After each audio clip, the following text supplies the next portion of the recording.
Alors on va parler un peu de l'Haftara, Ba'im Eshes Yaakov. Je vais passer quelques psukim, je saute quelques psukim, et je commence Bivosh Ktsira Tishavarna. Bivosh Ktsira Tishavarna. Psukim qui sont vraiment pas très clairs. Beaucoup de perushim sur ces psukim. Bivosh Ktsira, quand le Katsir va sécher, Tishavarna, ils vont se casser.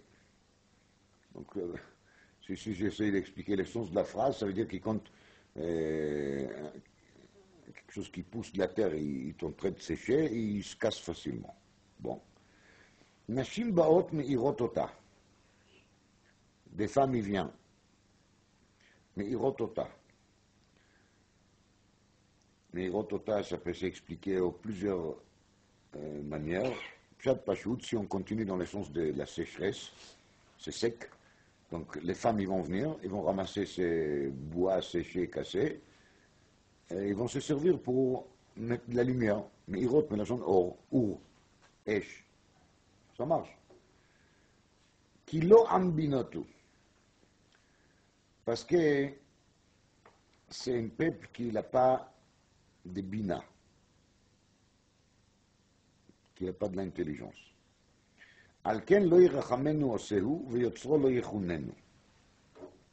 C'est pour ça qu'Akadosh Baruch Hu, il n'a pas pitié d'eux. Parce que c'est une âme, parce que c'est un peuple qui n'a pas de binotes, donc il n'y a plus de pitié. Alors, si j'essaie de résumer, on parle ici des peuples qui n'ont pas binotes, on ne sait pas exactement de quel peuple il s'agit.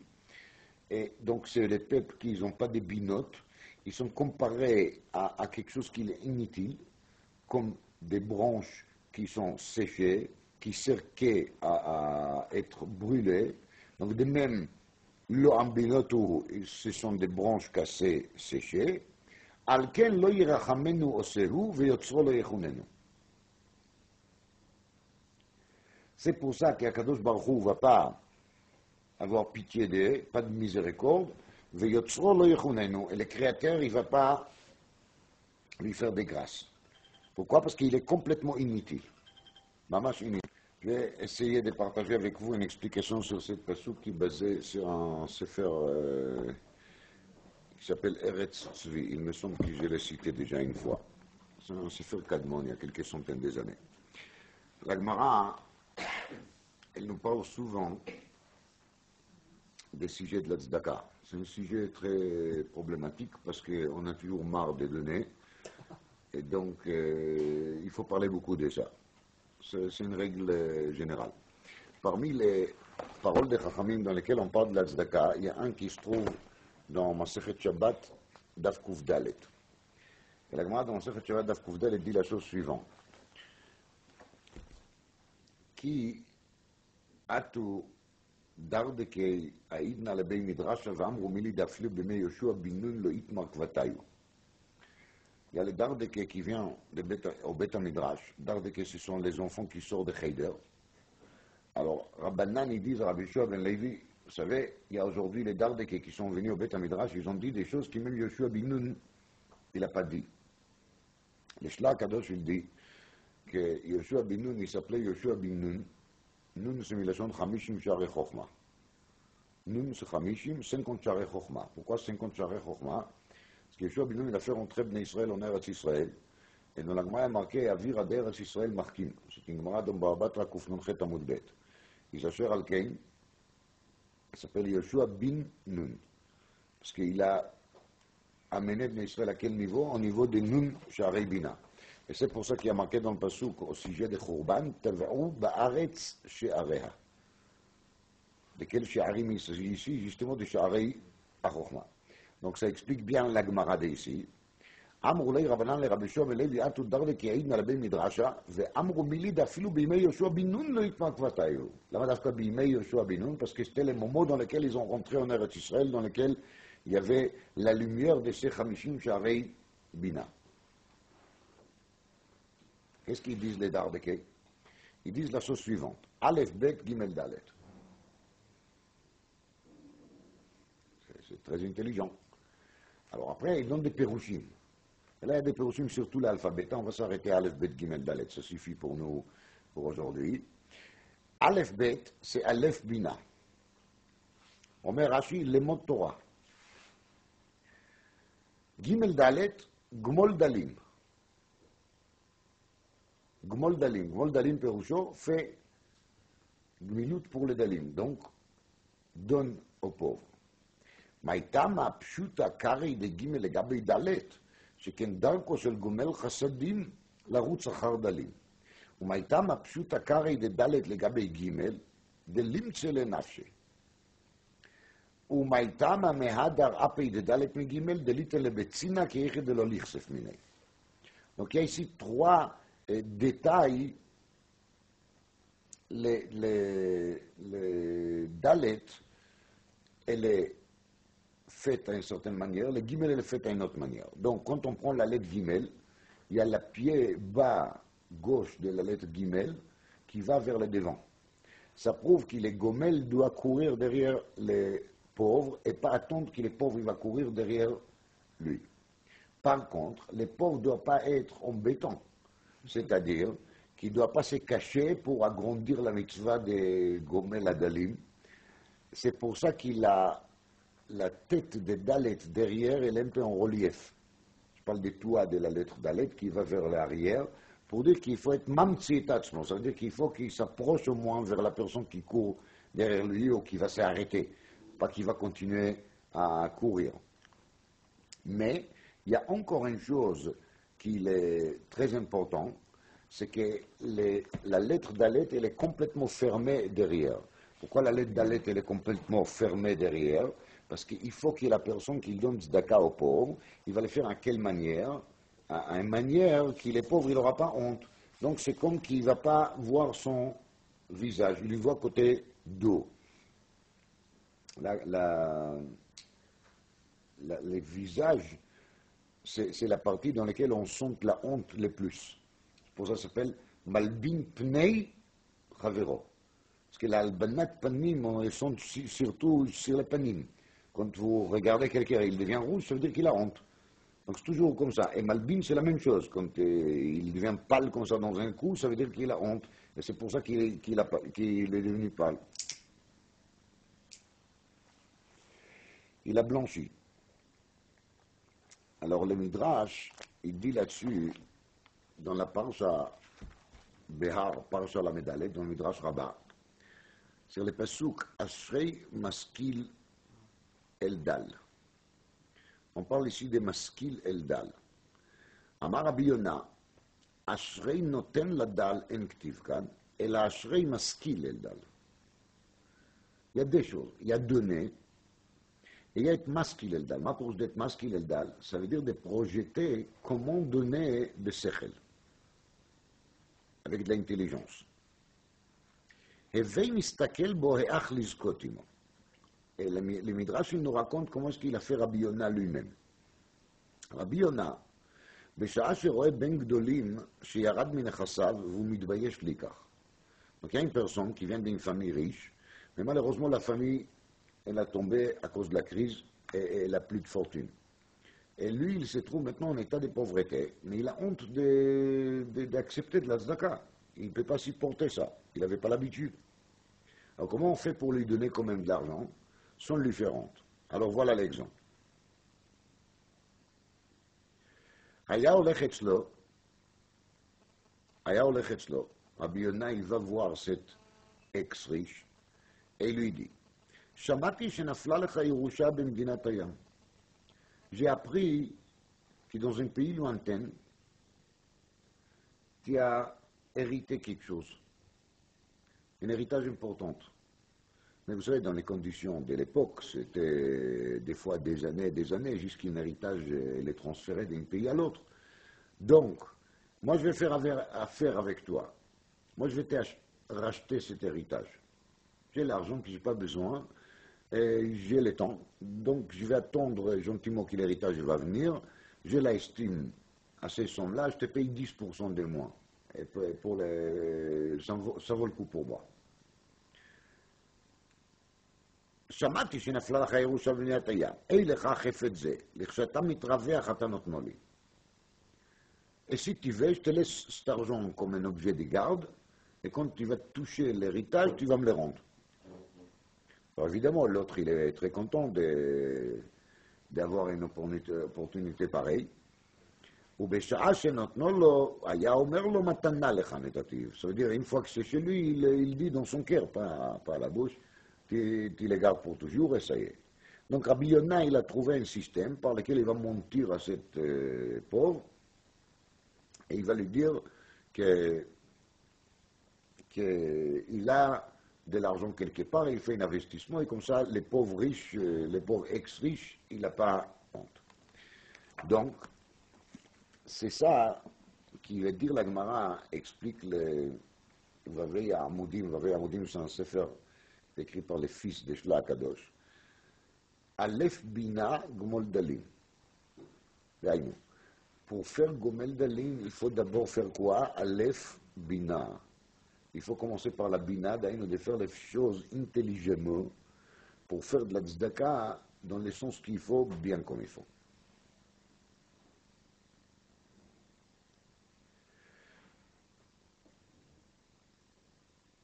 Alors, ça s'explique encore mieux, d'après les Yesod qui Yoshua bin Nun, c'est Nun Sharei Bina. Et c'est pour ça qu'il a dit, שאומרים פה דברים, שאפילו מימות יהושע בן נון לא אמרו כמותם. מה אמרנו עכשיו? אמרנו א', בינה. Parce que la bina, c'est justement la spécialité de Yoshua bin Nun. Agmara dit, dans Sanhedrin, que quelqu'un qui accepte la tzedaka d'un goy, il n'est pas sous l'Eidut. Pourquoi? C'est ce qu'il a dit dans Sanhedrin d'Afkavav. Pourquoi il n'est pas sous l'Eidut? Parce que les goy, ils donnent de la tzedaka au Israël, pas du tout dans le sens de mitzvah tzedaka. Ils donnent la tzedaka au Israël dans le but de faire quoi? De faire honte au Bnei Israël, de les humilier. De dire, vous voyez, vous en avez besoin de nous. Vous n'arrivez pas à vous en sortir tout seul. Et donc, c'est pour ça qu'il y a un interdit à la Chig d'accepter la tzedaka d'un goy. Et si quelqu'un il prend la tzedaka d'un goy, il n'est pas sous les doutes, il ne peut plus témoigner devant le Beidin parce qu'il prouve avec son comportement que l'argent est pour lui plus important que la vérité. Il y a tout un sugya dans Baba Batra Daf Yud, dans lequel la Gemara elle parle d'un certain pasouk, dans lequel il y a marqué tzedaka teromem goy vechesed leumim chatat. C'est un pasouk dans Mishlei Perek Yudalet. Et la Gemara elle dit, כל צדקה וחסד שאומות עובדי העולם או שאומות עובדי כוכבים עושים, חטאו להם, שאין עושים אלא להתגדל בו. כל צדקה וחסד שאומות עובדי כוכבים עושים, חטאו להם, שאין עושים אלא כדי שתימשך מלכותם. כל צדקה וחסד חטאו להם, שאין עושים אלא להתייהר בו. כל צדקה וחסד שעכו"ם עושים, אינם עושים אלא לחרף אותנו בו. Donc on passe ici d'un niveau à l'autre, que les goy qui donnent de la tzedaka, c'est toujours par intérêt. Donc c'est ou bien כדי שתימשך מלכותם, ou bien c'est pour se faire renommer, ou bien c'est pour se sauver de quelque chose, ou bien c'est encore pire pour les Charef Boet Israël, pour faire honte au Béné Israël. Isacher Alkein, il faut s'éloigner au maximum de toucher la tzedaka de Goy. Parce que la tzedaka de Goy, elle va dans le sens opposé au sens qu'il dit Shlomo Amelech, Ashrei Maskil, Eldal. Nous, on est censé de faire la tzedaka dans quel système? Dans le système de Maskil, Eldal. L'ego, il fait la tzedaka sans penser du tout sur les dalles. Il pense sur tout. Il y a plusieurs chitotes ici dans la Gemara, dont on va battre la fille d'Amoubet, mais il y a une sur laquelle il ne pense pas du tout. C'est qui? C'est le pauvre lui-même. Le pauvre lui-même, il n'existe même pas. Il est juste un échitim, c'est un instrument pour donner au goy la chose que le goy, il cherche. Rien de plus, rien au-delà. C'est ça qui sort de la Sougia. Dans la suite de la Sugia de Baba Batra d'Afiou d'Amoudbet. C'est marqué comme ça. Ifraou Mizimei de Shabour Malka, la mère des rois Shabour, qui était le roi perse, Shadra Arba Mea Dinre le Kami de Rabami, Velo Kablinu. Elle lui a envoyé un don de 400 dinarim, et Rabami ne voulait pas les accepter. Shadrinu Kami de Rava avec Kablinu. Alors il a envoyé à Rava, et Rava il a accepté. Shama Rabbi Ami Ikpad. Rabbi Ami il a entendu ça, qui Rava il a accepté ça, qui lui il a refusé. Il s'est fâché. Amar, il a dit, Let le bivosh ktsirat tishavarna nashim baot meirotota. Est-ce qu'il ne connaît pas les passouk de la Haftara de Ishaïa qui dit, bivosh ktsirat tishavarna nashim baot meirotota? Verava mishum shlom malchut. explique Rashi, ביבוש קצירה תישברנה, כשתכלה זכות שבידם, ויבש לחלוכית מעשה צדקה שלהם, אז יישברו. Donc, ביבוש קצירה, qui est marqué ici, ça parle de quoi? De la tzedaka. Et quand les goyim, ils vont plus avoir les zchut de la tzedaka, c'est là qu'ils seront cassés. Parce qu'ils ne vont plus avoir l'humidité de la mitzvah de la tzedaka. Donc nous, on est là, et on pourrait faire quoi? On pourrait les sécher. Si on va refuser de la tzedaka. C'est pour ça que Rabami, il a refusé. Alors dit Rabami à Rava, qu'est-ce que tu es en train de faire? Tu es en train de donner aux goyim un sort de arichut yamim. Parce que tu acceptes leur tzedaka. L'Agma, elle demande vers Rava, et Rava, qu'est-ce qu'il a pensé quand il a accepté? Répond la Gemara, Rava, il en pense, Mishum Shlom Malchut. C'est-à-dire que ça pose un problème de refuser à Ifraou. Mais c'était quand même la mère de Shabour, le roi. Et s'il va refuser, à savoir qu'est-ce que ça risque à entraîner aux autres. Al-Kol Panim, Zachinu le Dina, qui est la Sugia de Baba Batra, nous a enseigné qu'il est pasuk, Bivos Tzirati Shavarna, il parle de quoi? De la tzedaka. D'après ça, on va essayer de recomprendre les pasuk. Bivos Tzira Tishavarna.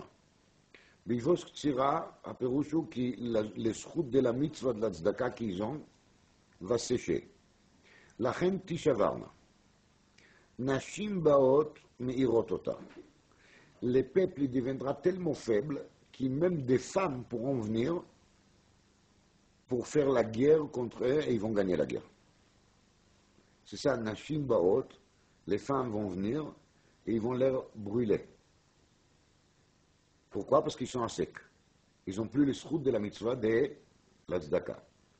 Maintenant, pourquoi? Ils ont donné de la tzedaka. Réponse, Kilo ambinotu. Nous, on a compris que la mitzvah de la tzedaka, il faut le faire dans quel système? Aleph, Bina, Gomel, Dalil, avec tous les détails. Dans le système de Ashrei Maskil, Eldal, de Vaikra Rabba Parshala Medalet. Mais eux, ils font quoi? Lo ambinotu. C'est toutes sortes de lo. C'est Imashech Malchutam, Ve'leityaher, Ve'legadel et Shmam. Il y a tout, sauf l'intérêt de qui? Des pauvres. Autrement dit, ils n'ont pas du tout le vrai sens de la Rahmanout. Ils n'ont pas du tout le vrai sens d'avoir pitié de cette pauvre. Imken, alken, lo yerachamenu oseu, veyotzro, lo yechunenu. C'est pour ça qu'Akadosh Baruch Hu, de son côté, il n'a pas pitié sur eux non plus. Atkan, Perouche Pasuk, d'après le Sefer Eretzvi. Maintenant, je passe à une deuxième Perouche, qui est basé sur l'enseignement qui sort d'un sefer qui s'appelle Tzemach Menachem. כתוב, פרשת בראשית, ככה, quand הקדוש ברוך הוא il a créé אדם הראשון, והיית השם אלוקים גן בעדן מקדם, וישם שם את האדם אשר יצר. ונהר יוצא מעדן להשקות את הגן. un fleuve qui sort d'Éden pour arroser les gans. ומשם ייפרד, והיה לארבעה ראשים, פרק ב' פסוק י'. Donc cette nahar, il est mis de pared, ça veut dire il se divise, et il a 4 têtes. Donc il y a 4 fleuves, sous-fleuves, si vous voulez. שמא אחד פישון. הוא הסובב את כל ארץ החבילה אשר שם הזהב. וזהב הארץ היטוב שם הבדולח ואבן השוהם. ושם הנהר השני גיחון. הוא הסובב את כל ארץ כוש. ושם הנהר השלישי חידקל, הוא ההולך קדמת אשור. והנהר הרביעי הוא פרת. Alors Rashi, il explique chacun de ces néharotes.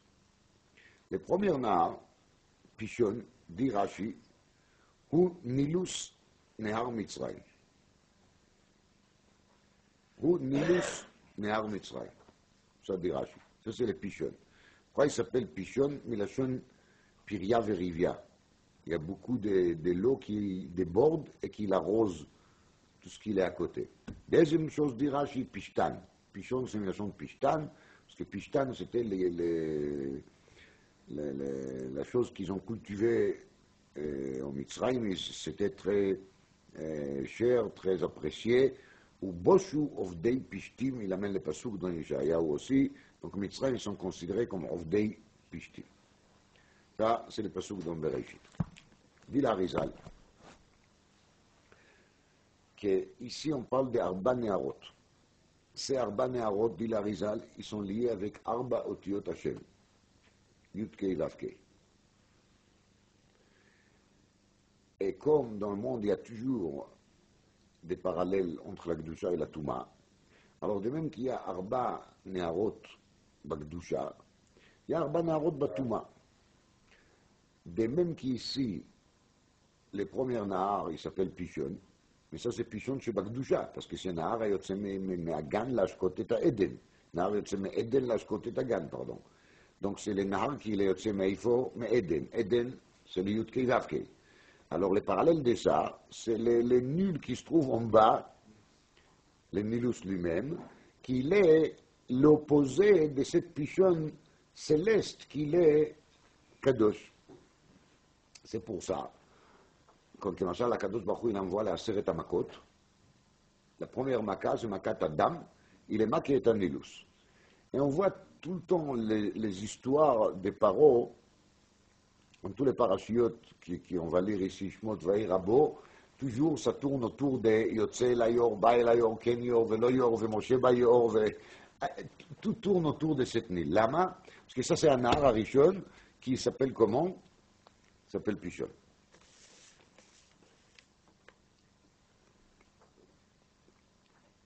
Quand Adam Arishon il a fauté, Adam qui était dans cette gamme,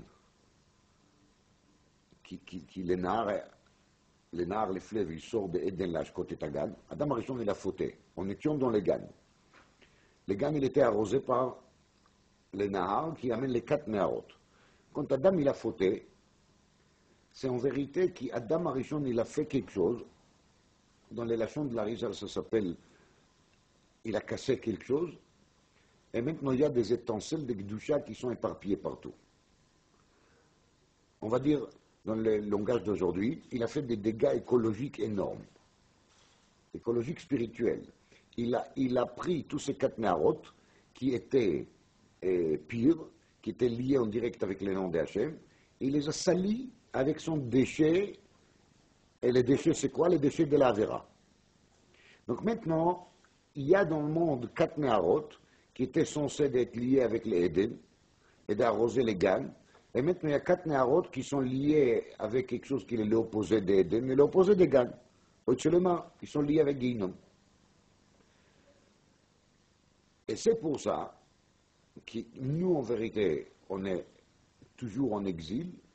Pourquoi? Pour ramasser tout ce qu'Adam Arishon il a éparpillé et de ramasser tout ce qui est bon dans les pas bons. Alors, une grande partie de ces étincelles de Gdusha, dit l'Arizal, ils sont tombés en Égypte. Pourquoi? Parce que Mitzrayim s'appelle Ervat Haaretz. C'est la nudité de la terre, et la nudité, c'est la partie bas. Donc, la gravitation fait que tout ce qui tombe, il tombe le plus bas. Et le plus bas, c'est où? Mitzrayim. Il n'y a pas plus bas que Mitzrayim.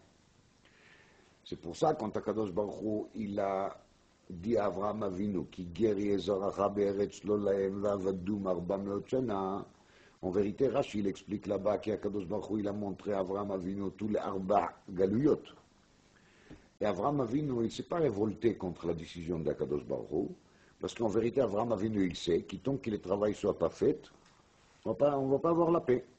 Le monde doit se corriger. Et pour que le monde soit corrigé, ça doit passer par l'exil de Bnei Israël. Et la Gemara dit dans Psachim Daf Peizaim, Amoud Bet, je cite cette Gemara souvent, Lo galou Israël ben haumot, et la kedei shitvasfu alehem gerim. Les gerim, c'est à la fois gerim qui pshuto, mais les guérim, ils sont aussi tous ces étincelles de Gdusha, parce qu'en vérité, les guérim, c'est aussi ça. Les guérim, c'est quoi? Ce sont des neshamot tehorot qui s'est éparpillés parmi les goyim, et maintenant, il faut les ramasser. Donc, on est éparpillé un peu partout pour attirer vers nous, dans le système émo, tous ces neshamot et tous ces étincelles qui sont égarés. Alors, il y a Arba Galuyot, oui, et il y a les Galut Mitzrayim. Et les Galut Mitzrayim, elle est la première, parce que les Galut Mitzrayim, c'est l'endroit dans lequel il se trouve les plus grand nombre, on va dire, de ces étincelles égarées. Donc, normalement, il y avait tellement des étincelles à ramasser que l'exil devait durer combien de temps? 400 ans. Marqué dans le Mefarshim, que l'exil a duré en fin de compte seulement 210 ans. Pourquoi? Parce qu'il y avait Koshi Ashiriboud. Koshi Ashiriboud. Daino, l'exil de Mitzrayim était tellement dur, avec tellement de souffrances, qu'en 210 ans, ils ont souffert comme qu'ils devaient souffrir durant 400 ans. Explique le Rav Amechaber de Tzemach Menachem que les faits qui, les Israël, ils ont souffert tellement durant les 210 ans, il a fait que les koach hagouf, c'est-à-dire la force physique, leur force physique était complètement cassée. C'est ça qui s'appelle avodat perech. Dira chez avoda mefarechet et hagouf ou meshabarto. Donc le corps, il était cassé. Quand le corps, il est cassé, qu'est-ce qui se passe? C'est l'âme qui est plus forte.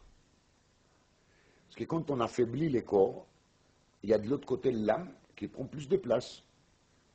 Donc l'exil de Mitzrayim a fait qu'avec le temps, les corps est devenu de plus en plus faibles, mais par contre les neshamot, ils sont devenus de plus en plus fortes. À ce moment-là, on va dire qu'il a ce goût-là de l'émo, qu'il attire les étincelles de la Gdusha, qui est Kamouran les dérivés de la neshama et pas des corps, l'émo il devient plus fort. Parce que la neshama elle est plus forte. Alors c'est pour ça qu'en 210 ans, ils ont arrivé à ramasser plus des mitzotzot que prévu. Maintenant, quand on cherche à parler de quelqu'un qui est faible, alors on dit, cet homme, il est faible comme une femme. Chazal nous dit que quand Paro il a fait la avodat perech, il a donné au Bnei Israël l'avodat perech, Shaya noten avodat nashim le anashim. Il a donné le travail des femmes aux hommes. Qui plutôt ça a l'air d'être ridicule, que les Chachamim vont parler de ça. Mais d'après cette explication, on comprend beaucoup mieux Mazé avodat nashim le anashim. Paro il a pris les anashim, il a pensé qu'il est en train de leur faire quoi? Des mal. Oui. Mais par contre, il a fait des hommes des femmes. Il a rendu les hommes aux femmes. Il a métamorphosé les hommes aux femmes. Donc ça, c'est quelque chose qui est très souhaité, entre guillemets. Parce que maintenant, les hommes, ils sont devenus femmes. C'est marqué dans le pasuk Ashrei Gever, Asher Tiyasre Nuka. Heureux, il est l'homme qui, toi, Dieu, il va lui faire souffrir. Tu vas les torturer. Tu vas lui envoyer de la souffrance. Comment est-ce qu'on peut dire qu'il est heureux? Il est heureux parce que les souffrances physiques qu'Hachem les envoie des fois sur une personne, ils vont faire justement des gever, des hommes, une femme. Dans quel sens? Dans le sens de l'affaiblissement des corps et des renforcements des côtés de la neshama. Et la Neshama, elle est considérée, elle est appelée toujours Belshon Chachamim Isha.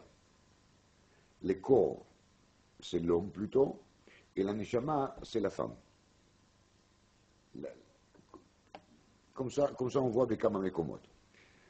Mimeile. Quand il y a marqué que Paro il a donné au Bnei Israël Avodat Nashim la Nashim va Nashim le Nashim, ça veut dire qu'il a renversé les rôles. Bnei Israël qui étaient très forts, comme on voit dans toutes les histoires qu'on raconte sur les frères de Yosef, c'était des hommes très très forts. Et dans un coup, au bout de quelques dizaines ou centaines d'années, ils sont devenus un peuple de soumis, un peuple de faibles, un peuple qui n'a aucune capacité physique. Mais tout ça, c'était pour leur bien. Parce que là, les côtés Neshama, ils se renforçaient beaucoup. Et donc, ils ont ramassé les étincelles beaucoup plus vite. Et donc, le Galut Mitzrayim a été terminé beaucoup plus vite que prévu. On descend 10 ans. C'est clair? Mais ça, c'est Galut Mitzrayim, dans lequel on a ramassé la majorité des étincelles. Il reste quand même quelques étincelles qui sont un peu éparpillées partout. Et c'est pour ça qu'on avait besoin de passer encore par la Galuyot de suite. Maintenant, il y a une différence claire entre Mitzrayim, Galut Mitzrayim et les autres Galuyot. Et c'est l'endroit dans lequel la Torah elle interdit d'habiter, c'est Mitzrayim. Pour le reste du monde, on a le droit d'habiter. Comme ça dit Rambam Ilchot Melachim. Aval Beshar HaOlam, il n'y a pas de problème. On n'a pas l'interdit. L'explication, c'est qu'au Mitzrayim, Ilchot Melachim. Au Mitzrayim, on a ramassé tout ce qu'il y a à ramasser. À partir du moment qu'on a ramassé à Mitzrayim tout ce qu'il y a à ramasser, un juif, il n'a plus rien à faire là-bas. Le Olam, un juif doit habiter à Eretz Israël. C'est ça son endroit, c'est là-bas la maison. Si on sort, c'est pour faire de la chasse. Alors des fois, on se demande pourquoi Kadosh Baruch Hu, il m'a exilé quelque part. Ça veut dire qu'il doit ramasser une certaine étincelle qui est liée avec ta Shor et Neshama. Tant que tu ne vas pas lui chasser, tant que tu ne vas pas lui ramasser, tu es condamné d'être là. Donc il faut faire tchouva, il faut essayer de renforcer son côté Neshama pour ramasser le maximum des étincelles possibles et comme ça on pourra partir d'ici, le plus vite possible. Et ça, c'est Tachlit HaGalut.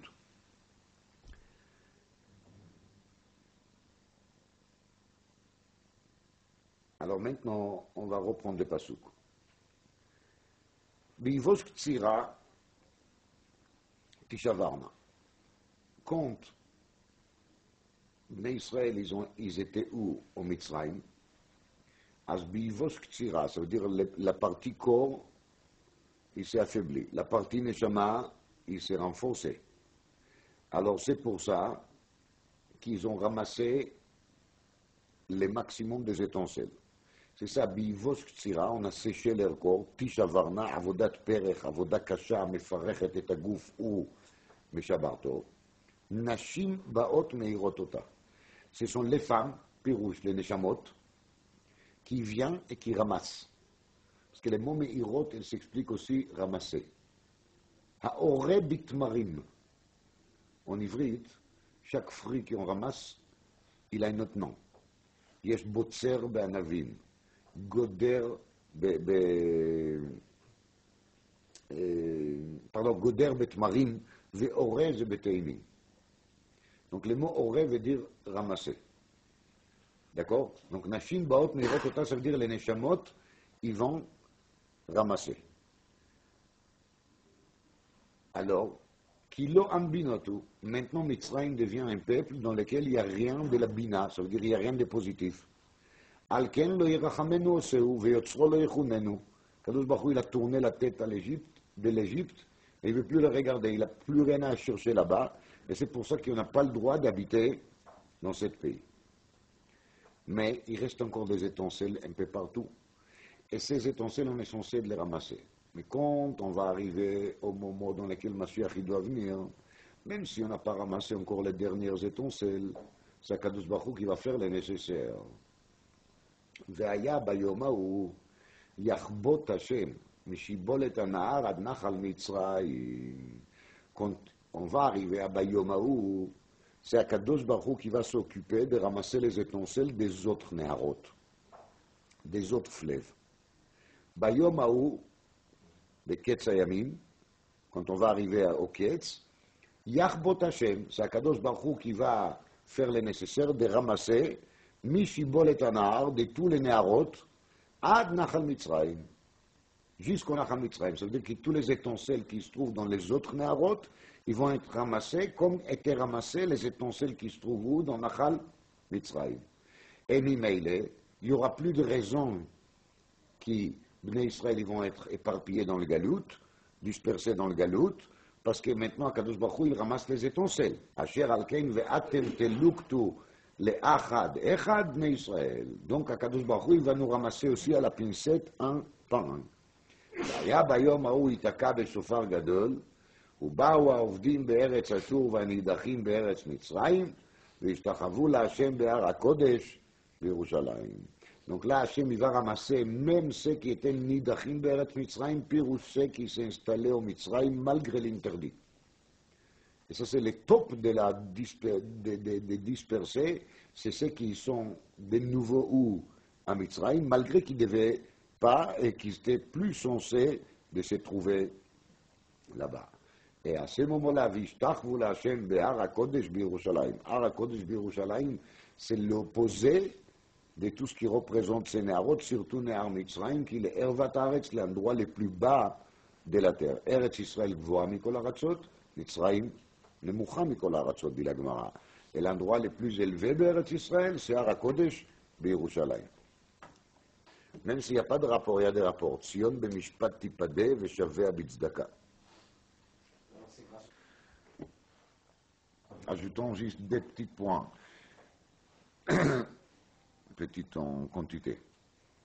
Il a dit un des Chaverim que d'après tout ce qu'on a vu ici, on comprend beaucoup mieux le Ma'amar Chachamim B'zchut Nashim Tzidkaniot Nigalu Avoteinu Mitzrayim.